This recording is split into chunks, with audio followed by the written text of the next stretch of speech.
Thank you for joining us for our webinar this morning on creating great communications experience.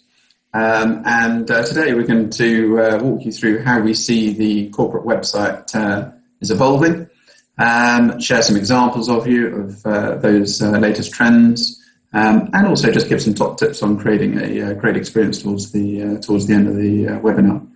I'm Richard. I look after the UK operation in Blacksun. I've been looking after our digital solutions and services for many years, and I'm joined by Dan today. Say hi, Dan. Introduce yourself. Hi guys, how you doing? I'm head of digital strategy, so the why we and what we build, why we build it, and everything in between.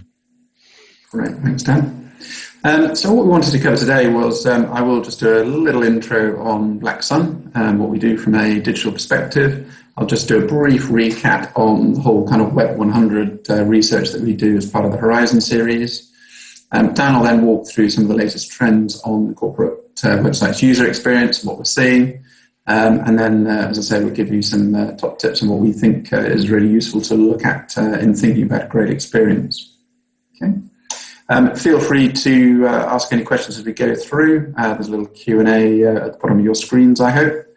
And we'll answer those obviously live as we're here. And we will also share a copy of the presentation for everyone who's been in today, just so you've got that for reference and don't have to scribble furiously taking notes and examples. We also have a page on the website that gives you links to some of the stats and the research. So there's a little QR code there you can just take a pic of and take you straight there. And obviously we've posted some stats and so on through Twitter handle. In terms of Blacksun, just to give a little intro to us, we're an international stakeholder communications agency. What we really do is help our clients define, articulate, and communicate your value creation story to all your different audiences. So really helping bring your corporate stories to life, investors, employees, customers, and communities, and so on across the diverse channels, digital reporting, social media, moving image, and so on. So in terms of some of our latest corporate website work, HBC corporate website and country sites we've recently launched. Great project involved with them and the client. Campaign site for reducing food wastage with the Compass Group. We also do data-driven solutions. So this is the latest website that we launched with Baltic Exchange, and great project integrating some of their data through the website. Also do online reports. And of course, moving image and film, both for internal and external comms, corporate video and animations. And we'll see a few examples of how we're seeing these being applied through corporate sites more broadly later in the presentation. And just to give you an idea of some of our website clients, and we've enhanced the research this year by using some of the analytics from some of these sites as well, just to help shape what we're thinking and assessing. Now, in terms of the Web 100 and Horizon series, for the website, we now have 6 years of trends and analysis, both across the content and user experience, and very happy to share a copy of the research with you afterwards. And we all know how vital the corporate website is. It's the one place you can communicate your corporate stories to all those different stakeholders. It directly affects your investment decisions made by investors.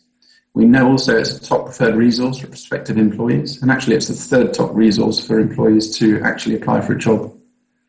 And it's also a go-to destination for journalists and sector specialists writing either about the company or the industry or the sector. And clearly, in COVID world, digital comms are obviously of paramount importance, as we know. So this year we really talked about a renewed purpose for corporate websites in this new reality. So a renewed purpose really about being at the heart of communications, and clearly in a very different world to what we were operating in 6 to 8 months ago. So we look at 226 metrics across the corporate websites, and they really cover both the experience side and content. For those of you who've been to the last couple of sessions, we look at the corporate narrative, how things like strategy, purpose, and so on fit together and are delivered. We look at investor relations, and we also look at careers and media sections of the site, and of course sustainability. So really making sure we get under the hood of what the latest best practice is and so on. And clearly, as all a part of that is how it's all delivered, i.e. through the user experience. So for the user experience, we look at 3 main areas. Obviously, there are a lot of metrics within this. There's the brand and creative identity and how it websites distinguish from, say, other sites, or how it's brought to life, rich imagery and so on.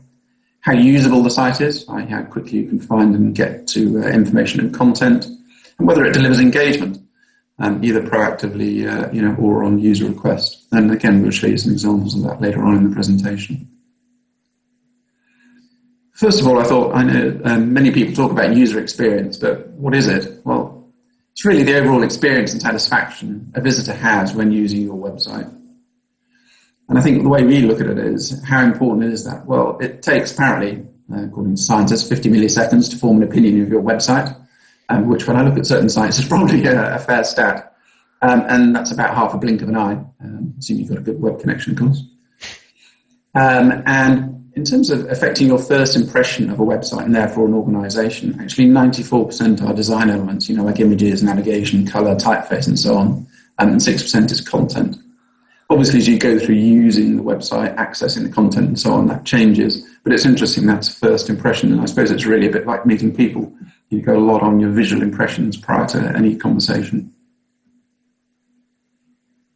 So the benefits really are, if you get the user experience right, you get greater satisfaction, you get greater time on the site and repeat visits, and critically you have a deeper understanding of what you're trying to say and the messages and content you're trying to deliver.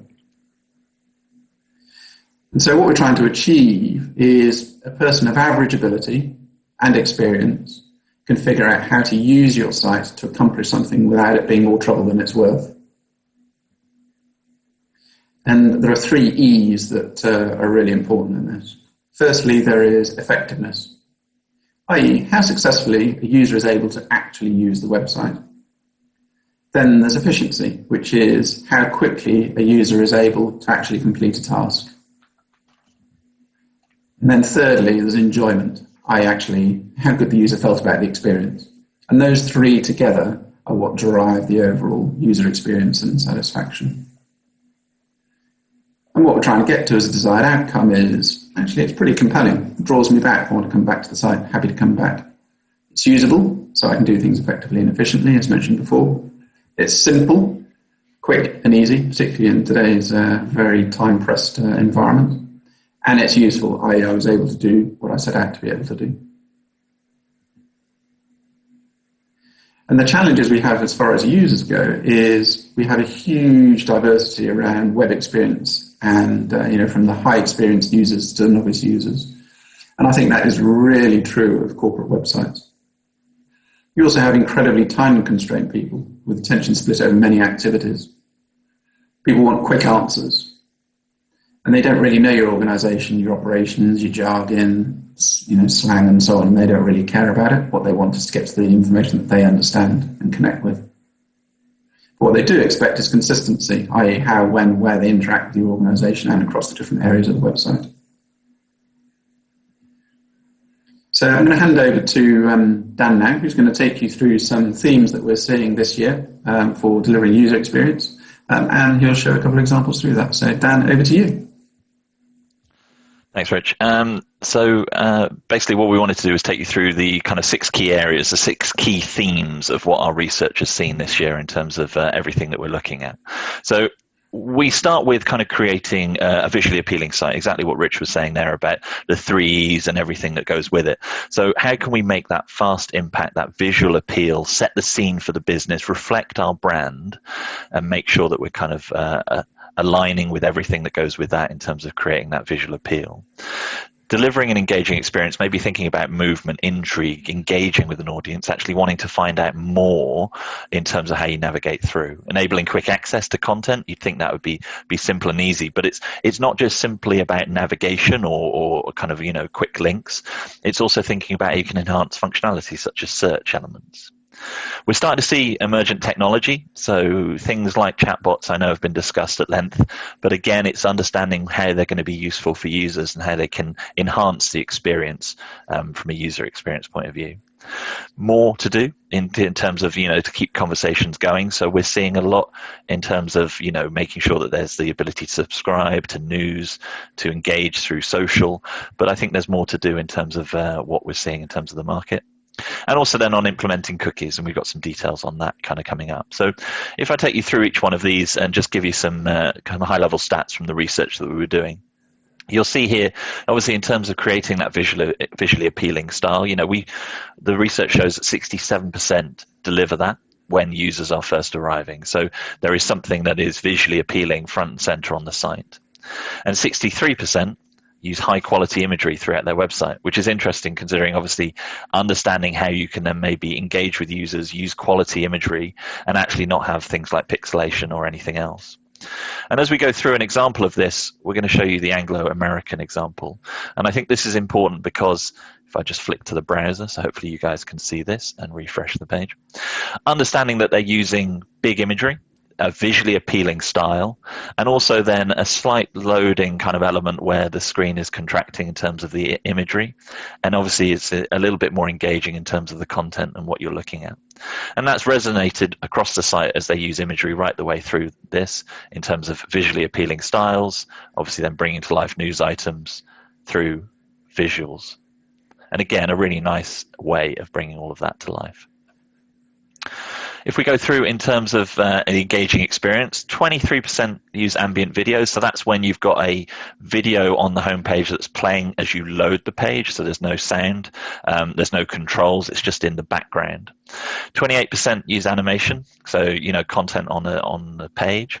And 27% use content teasers that animate or roll over. And again, just subtle ways of having modern styles of, navigation and rollovers actually is far more engaging to users as they kind of go through this. And again, if I just showcase an example of that, let's look at the Lancashire homepage. So Lancashire Group, obviously, in terms of the insurance business, they use ambient video to showcase the different areas of their insurance. So obviously, all the different sectors from aviation, marine, energy, and into property. And the use of ambient video through all of this is just an engaging way of kind of looking at it from the user point of view as you land and you're seeing exactly what they're doing and understanding the kind of core narrative and the core branding of the message as well.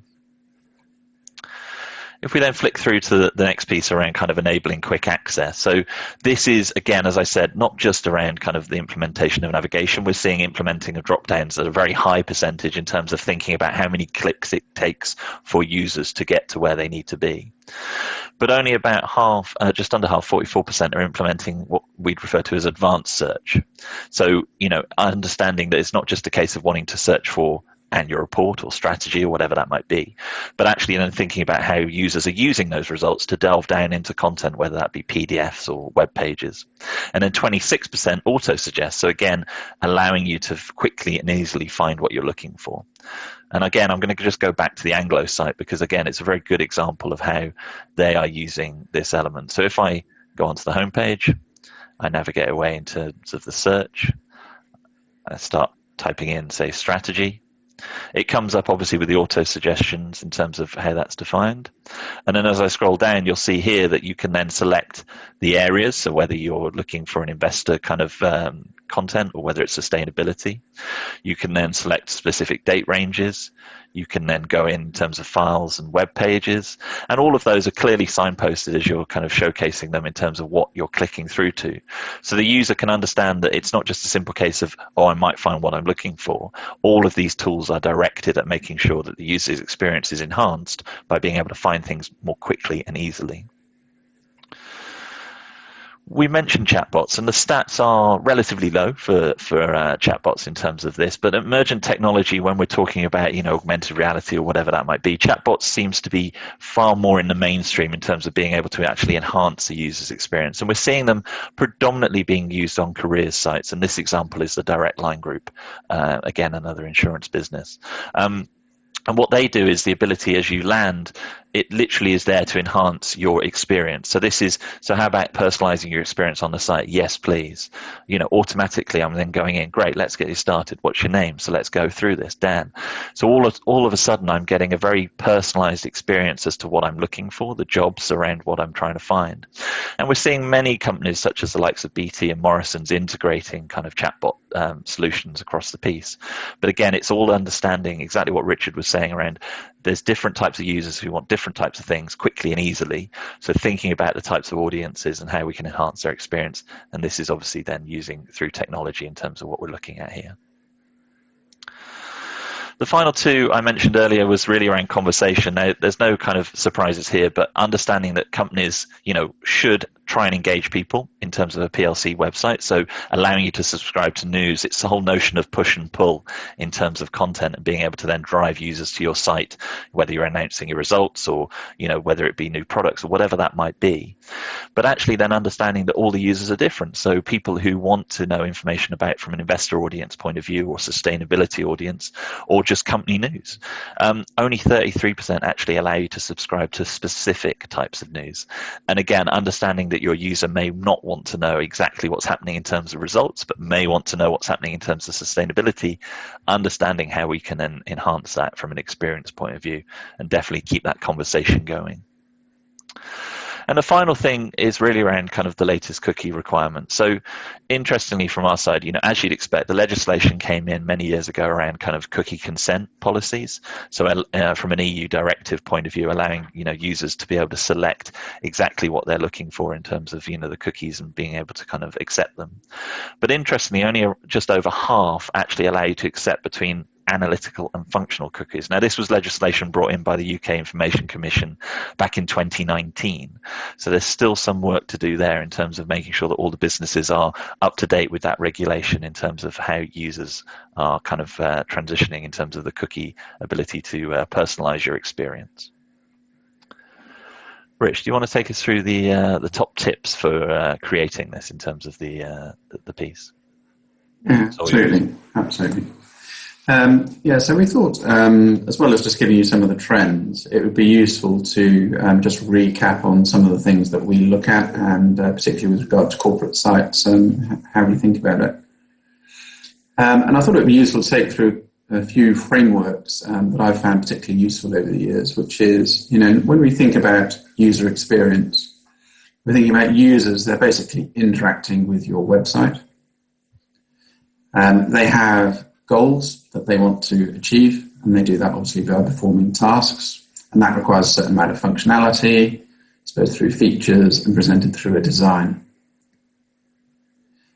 And clearly they have expectations of what they want to achieve and how they want their experience to be, and that's what we mean by delivering a positive user experience. If they can do all the things above and achieve their expectations and goals, then we've achieved the right thing in terms of the user experience.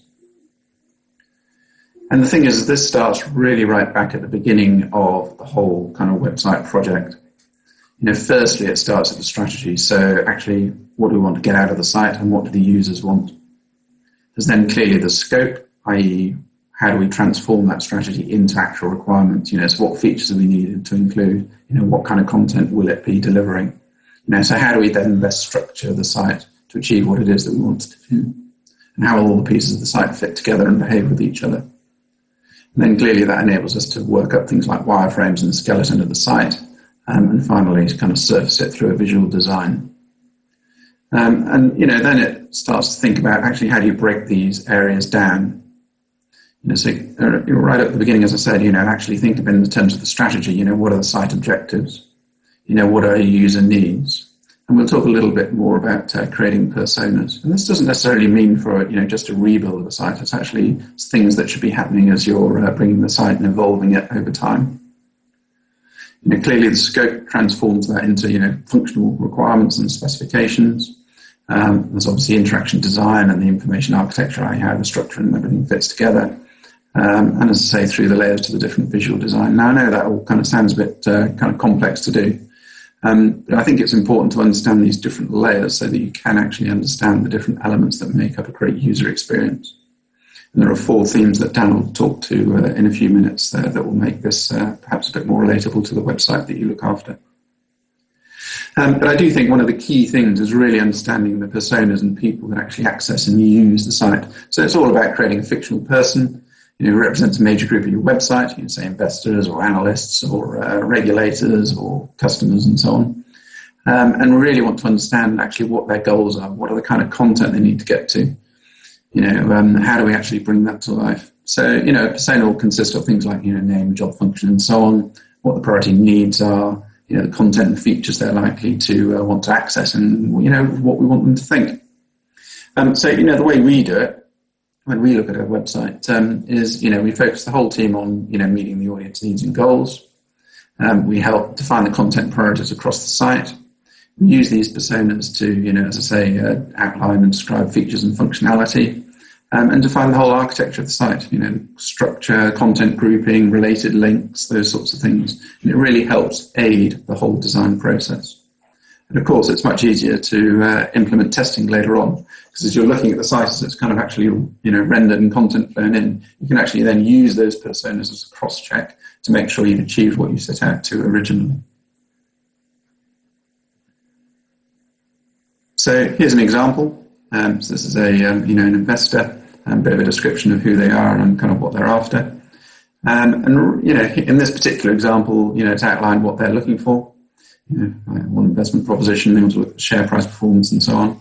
You can argue whether they go to the corporate site or their own independent resources. But actually, share price is actually one of the highest trafficked areas of the sites that we see. So what do we want them to think? This will obviously vary by company. And actually, sometimes we create a persona that is different, say, for an investor, that somebody that knows your organization already invested by versus somebody that's new, because some of the things they'll want to access are different. And then what we do is we outline their primary areas of interest in the site, what they quickly need to be able to get to, and what their secondary areas of interest are. In other words, actually once they've kind of gone through the primary areas, these are other things that they may wish to look at and find. And it really helps then determine actually how, if you imagine this is done for all personas across the site, how you start to then prioritize content, structure, and so on.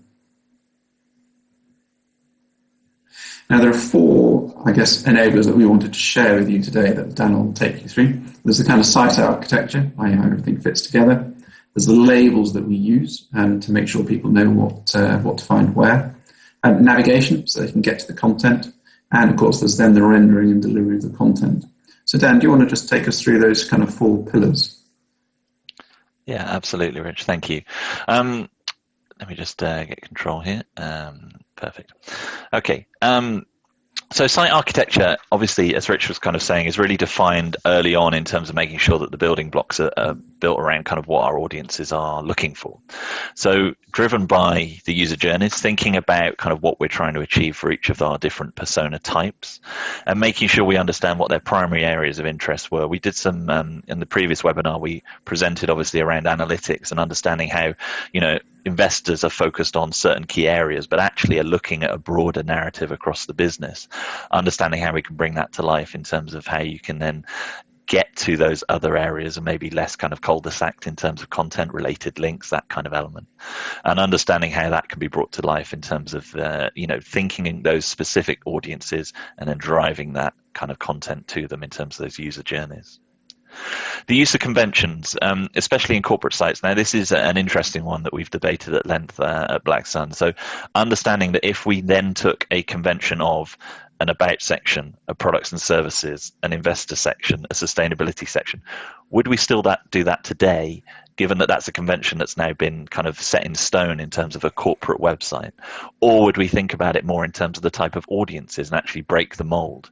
But understanding that those conventions are a really interesting and intriguing way that users understand how to find information actually means that we can then start creating kind of sites that align with exactly what those audiences are looking for. And then breaking those conventions and building them back up means that we can then start looking at why, for example, we put ESG within the investor section versus then the sustainability section, and going on in between in terms of that, in terms of site architecture for specific users. We talk a lot around kind of restrictive depth, and the idea behind this is really making sure that users can get quickly and easily to different sections. So the ability to obviously click down, and if you were clicking 5-6 times to get to the content you want to, you'll probably disengage about halfway through. So understanding that we want to restrict the depth of the site, but also make it easy to use. And we've referred to this obviously in terms of the home, the sections, the secondary sections, and then maybe there's tertiary sections underneath that. But that's the lowest level we want to go to in order for users to find content. And at that point, we're going into detail. So if you imagine it's a funnel and understanding how we can then take people on that journey, it's essentially then going through that kind of with each kind of user type, with each persona, and understanding, right, what I'm looking for, my primary areas of content are X, Y, and Z. Here's the navigation piece I go through. And it's something that we do using a prototyping tool. So understanding from a wireframing point of view, from a sitemap point of view, understanding how we can click through and really making sure that we're enhancing the user flow when it comes to findability of content. And that's something obviously we referenced earlier as well. And the final thing on the list is the 8 primary navigation sections. We, again, wouldn't recommend that you have too much in terms of your main navigation, depending on if you want to have, an innovation section or a thought leadership section or whatever that might be. But understanding that actually having those buckets of content is an important facet, but also not kind of having an unwieldy navigation that means that you're not quite sure where to click as a user. And again, that's enhanced by things like taxonomy, convention, understanding what content sits where. But again, that's the differentiation when we start talking about primary navigation and secondary navigation. So understanding what the business priorities are, but also understanding then maybe what the audience priorities are in terms of what they're coming to the site for and where they're trying to get to. The next kind of piece is all around labeling. So what we've got here is some examples of really understanding how we can enhance a user's experience very simply and efficiently by making sure that we've got very clear kind of, things that they can understand in terms of the hierarchy of the page. So navigation labels, understanding where you are on the site, being able to then kind of highlight that key area, but also then the convention of maybe clicking on the logo to go back to the home page, but also then understanding that needs to be set in stone on every page across the piece. Page titles, again, a simplistic way of doing it, but also understanding where you are, and then icons as well as you move down the page and even into the footer in terms of being able to then link out to kind of things like social elements. So the principles of good labeling are really around kind of, calling things by their correct name. This goes for as well making sure that the URL reflects the page title so users know where they are, even if they're going to click on a link from an email that you're sending to them or a social link. So again, making sure that naming convention is front and center. Remember around spacing for mobile and tablet devices. And again, that comes back to a little bit of design, but also then being able to kind of have a hierarchy on the page in terms of how the content sits. Being consistent across the site, so making sure that that's consistency right the way through so users don't get confused or have different kind of templates for different areas. And we've seen that a little bit in terms of as sites evolved using kind of previous technologies or whatever, maybe there was that in terms of bolt-on sections to the site, or often you'll have it when you have an investor section being a separate piece from the PLC site. So try and make sure that there's consistency in terms of the usability and the labeling right the way through. Using terminology that users would use, so again, not too confusing. And again, Richard referenced this in terms of some of the wording that gets used, but making sure it's very clear and succinct exactly what users are kind of going for. And I'll show you an example of that in a moment in terms of how that works. And then finally, for icons, design by all means, but also use conventions. So understanding what those icons are, whether they relate to a webcast or a play icon, understanding that there are some conventions in terms of that and not just kind of going a little bit off piste. It makes it easier for users to then understand exactly what they're looking for from that labeling point of view in terms of content. And the reason I reference the labeling here is I've just got a little bit of a quiz. It's only for fun. There's no results, and frankly, there's no prize either.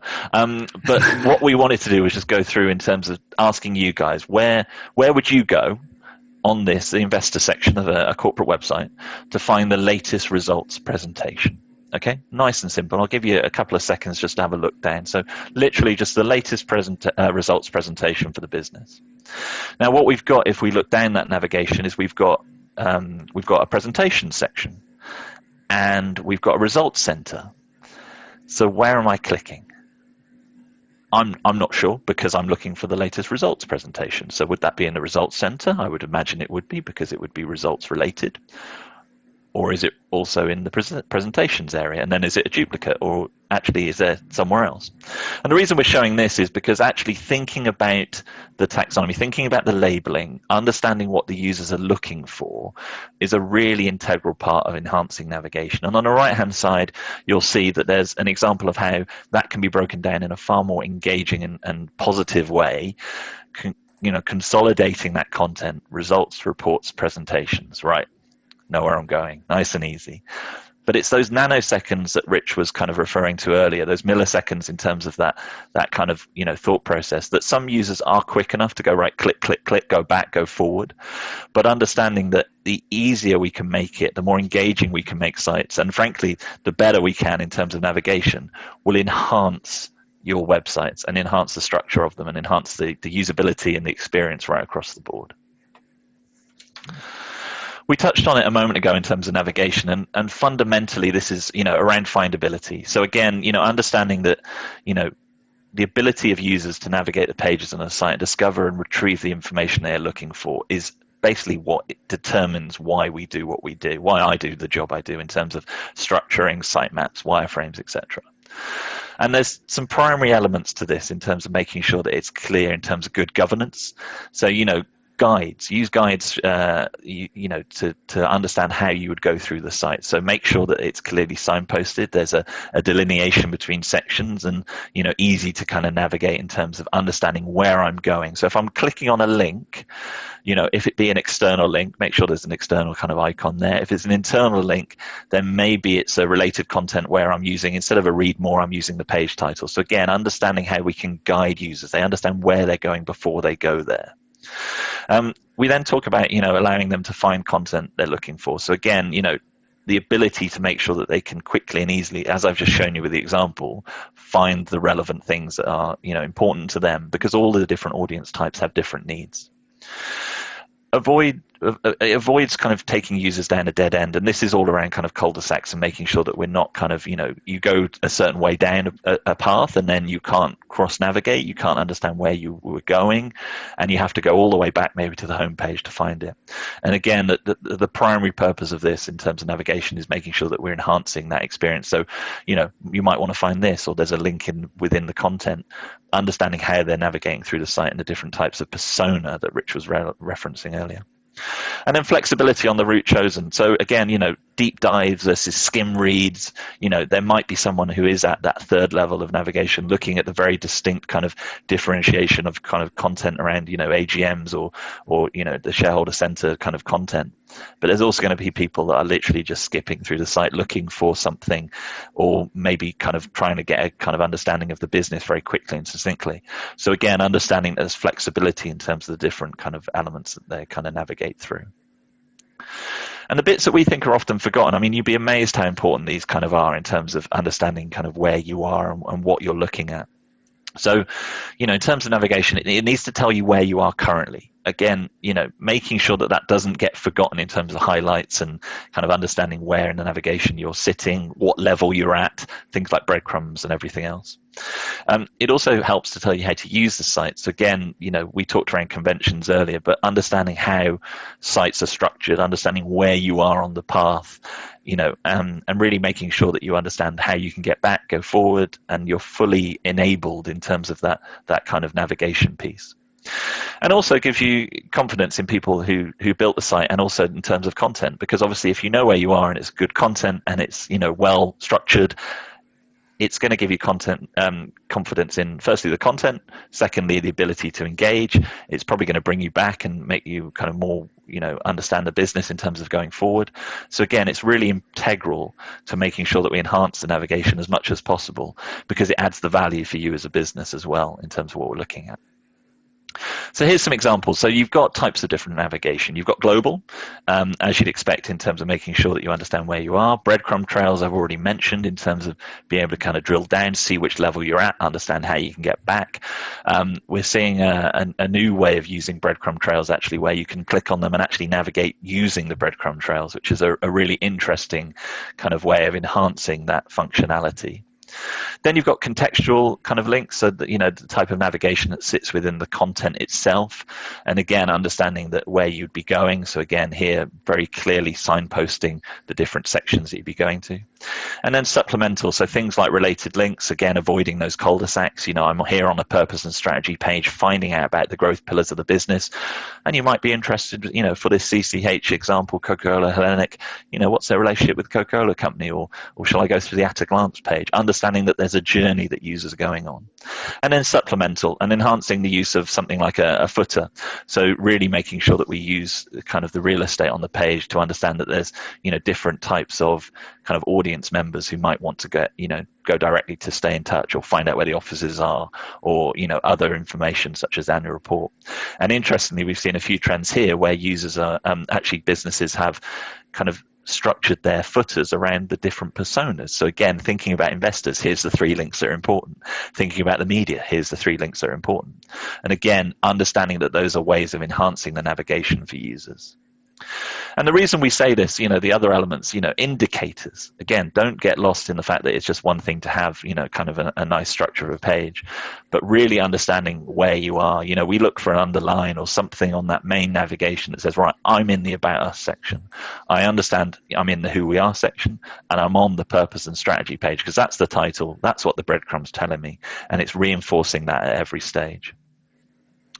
So in terms of implementing, best practice links, we've talked around kind of making sure that there's clear indicators. When you're thinking about calls to action, making sure that, you're thinking about cross devices. So, thinking about the fact that they, don't have rollovers. So making it as simple as possible for users to understand where they're going. Avoid choosing a color for links, the same as non-linking titles. And again, it's easy to understand that from a design point of view. And that's something that we work very hard on in terms of our UX and design. But having a very clear call to action, having a very similar kind of approach when you have color for a link versus there may be, a title, actually could be a bit confusing, where users are trying to click and maybe not getting to where they want to go. Clear rollover states when on desktop, and again, this can enhance a user's understanding of kind of what that link is and where they're going to. A you are here indicators, so again, more than just color, so things like underline or the other elements I've kind of showcased to you with the breadcrumb trails and things. Ideally showing visited links, so understanding kind of what that means in terms of, ideally kind of showcasing that in terms of, what you visited. Distinguishing the link text from non-link text, and again, colors, underlines, kind of the external links piece, avoiding rollover bold, because, as it's can throw out spacing, especially when you're on mobile devices as well. Using meaningful links, so avoid clicking here. So again, understanding where I'm going before I go there. Differentiating between insight links and external links, as I've said, very important for users that they don't all of a sudden end up in a new tab on a new site, let alone if they end up on a new site in the same tab, and then they're like, well, where's that website gone? Hang on a minute. So again, differentiating between those and also making sure that they're implemented correctly. And then other sites, PDFs, documents, as I've said, open in a new tab, because that's frankly a far better experience. And then if you have clicked on maybe the wrong thing, you can then get back to where you wanted to be. We've talked as well about mobile kind of navigation. So, it's also understanding that this is a really kind of key area where actually a lot of businesses can get it wrong. So there's some real kind of key elements to this to make sure we enhance it. So it needs to be consistent with the desktop experience. So understanding that, if you're going to click on a certain thing and then go down to different levels, or you want to click on a title, understanding what that means in terms of where you select. So the Ferguson example you'll see here has a differentiation between the who we are and the our business, where you click on that and you go to the page, versus the arrow where you then go down a level. If you go onto other mobile sites, maybe they don't have that differentiation. You click through and you go down to the next level. Then it asks you if you wanted to go to who we are. There's two different ways of doing it, and understanding that if I click on who we are, I want to go to who we are, whereas obviously then understanding that from a mobile navigation point of view might be not the case, where you have to then go through to the next level before you then click on the content you want. We talk around that in terms of sticking to convention, because it's important that users understand where they are. Those are the two main types of navigation we see in terms of mobile devices, and again, understanding that we're not going off piece with something completely different. Switching to hamburger menus, in terms of iPad. So again, unless it's a really thin and narrow site, understanding that there is a convention for kind of tablet devices. Make it clear how you go to a section or view subsections. And again, that's exactly what I'm talking about with the Ferguson example with the arrows, and understanding where you go to and why. And then highlighting the importance of clear in-page navigation. And again, understanding from a mobile point of view exactly where you are. Often companies will get rid of the breadcrumb trail because it takes up a huge amount of real estate. So you then have to rely on the navigation, for example, the on-off states, but also then the simple things around page titles and things around that. And the final thing is really around kind of content. So understanding how we can then use that to really enhance the experience. So, drawing on this to engage, the audiences, understanding what the most important content is, draw the eye, think about how you can make that the most prominent, whether it's at the top of the page using boxes of color, whatever that might be, to really kind of engage the audiences. People, as Rich has said, have a very short attention span in terms of understanding what content is and how they kind of read it. So make sure that what you're trying to convey in terms of the clear messaging, whether that's using the headings or pull out stats or quotes, you can understand exactly what you're looking at. For example, if you're on a purpose page, differentiate the purpose from anything else, simply, using obviously different visual styles, but making sure that that's more prominent. Related things are related visually. So again, making sure that you're kind of understanding how you can then enhance that through the navigation, and making sure that related content is kind of there. Nesting and grouping elements to show what belongs to what. And again, making sure there's clear headings above that. Again, use of bullet points, colored little boxes, making sure that that's all interlinked. And then we talk about breaking up pages into clearly defined areas. Now, this can obviously then enhance the user experience because it's defining a pace, it's defining a structure of a page and a readability. But it's done through, on the next slide I'll show you, but in terms of, headings, through white space, through understanding that actually there's a structure to the page where users can very quickly and simply, if you're scrolling using the rollerball on your mouse, understand how quickly a user is literally going, right, can I see anything that's relevant for me? And that's the bit I want to read, as opposed to maybe reading all of the words on the page. And also then in terms of visual hierarchy, make it obvious what's clickable. So again, making sure that those, use of colors, underlines, buttons is very clear in terms of what the user can then engage with, especially around functionality. And we've seen that a few times where, people have used infographics and maybe it's not quite as clear that actually if you click on that little plus, it opens up more content, making sure all of that visual hierarchy is there in terms of what we're looking at. And then the final thing is really around the text format, and I've said this around the kind of the use of headings, but it's a really important kind of way of understanding how the experience is enhanced through good taxonomy and structure of pages, and making sure that we're breaking it up into little bite-sized chunks. So use plenty of headings, headings nearer the text and that they relate to. So obviously as a user scrolling through, keep paragraphs short, understand that people aren't going to read, lots and lots of content. Bulleted lists, highlighted terms, pull out stats, pull out numbers, things counting up, all of that kind of is great. And then the final things are just to remember. So, admit pointless words, admit things that aren't going to resonate with audiences or they don't understand, especially when it comes to, the use of kind of language. And if you need instructions, then the UX simply isn't clear enough. And again, that comes back to making sure that it's easy to use for, the people of average ability, as Rich kind of said earlier, to those that are fully fledged in terms of how the website works. But if you need instructions, then simply we haven't got the job right. And I think that's something that we help our clients understand how we can enhance that. Rich, do you want to just take us through the last piece in terms of the sum? Yeah, absolutely. So we've deliberately made today both sharing some of the the trends and also some of the practical guidance that helps you improve your user experience. I mean, clearly websites are a go-to destination now for corporates to get their messages across to the different audiences they have, and even more critical in a COVID world. We also shared at the beginning how user experience is critical in firstly determining user perception of your organization and being able to access the content they need and quickly, and also therefore driving engagement and deepening their understanding. So I think, hopefully what we shared with you today is actually to think about, to think about, your audiences and the personas. So if you want to review your own website and user experience, that's a good place to start. Understanding, what they want out of the site, the content they need to access. So you look at the site through their lens. Review the site architecture. So you're making sure that you're meeting those individual user needs. And also it's quite interesting to look at the labeling and navigation. So look at those terms and see whether you're actually able to understand what content is in that page before you actually go to it. And finally, look at the content and visual hierarchy of content of your pages to make sure that it is actually easily digestible by your different users. So then on the next slide, what we've said is, clearly we can do an assessment, if you wish, on how your website performs.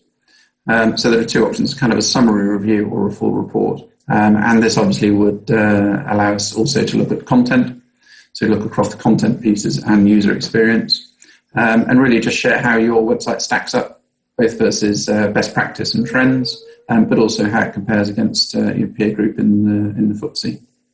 So do get in touch if you would like us to do that. So thank you then for today. Really appreciate your time and attendance, and I hope you found that a really useful session. I haven't seen any questions pop up, but if there are any, still got a little bit of time if you wish to ask any. But I'll just wait a couple of minutes if there are any questions. What's a hamburger? Unlike what my kids say. Extra relish, please, for mine. Yeah, it's a great question because that's a cracking example, actually, of how we use slang that perhaps we should be clearer on. A hamburger menu is usually, when you look on a mobile or a tablet device, most predominantly there are three little lines at the top of the page, and you click on that and it reveals the navigation of the site. So that's what we mean by that hamburger menu, and it's obviously derived from the three vertical lines that you see in those menu areas. Yeah, you're right on that, Rich, with the terminology. Even we forget that sometimes we've got to simplify things. Yeah. Any other questions from anyone? Recommended length for ambient videos? Not particularly, I don't think. I mean, I would say that quite a lot of sites do it as a bit of a loop, so that even if you're just looking at the page or scrolling down a bit, then it plays in a loop. Depends a little bit on the video that you have available. Frankly, I think seconds is enough. It shouldn't be a huge file. Clearly, you don't want it to impact things like page loading, and I wouldn't recommend auto-playing sound or anything like that. So seconds rather than any longer than that would be my view. Yep. Any other questions?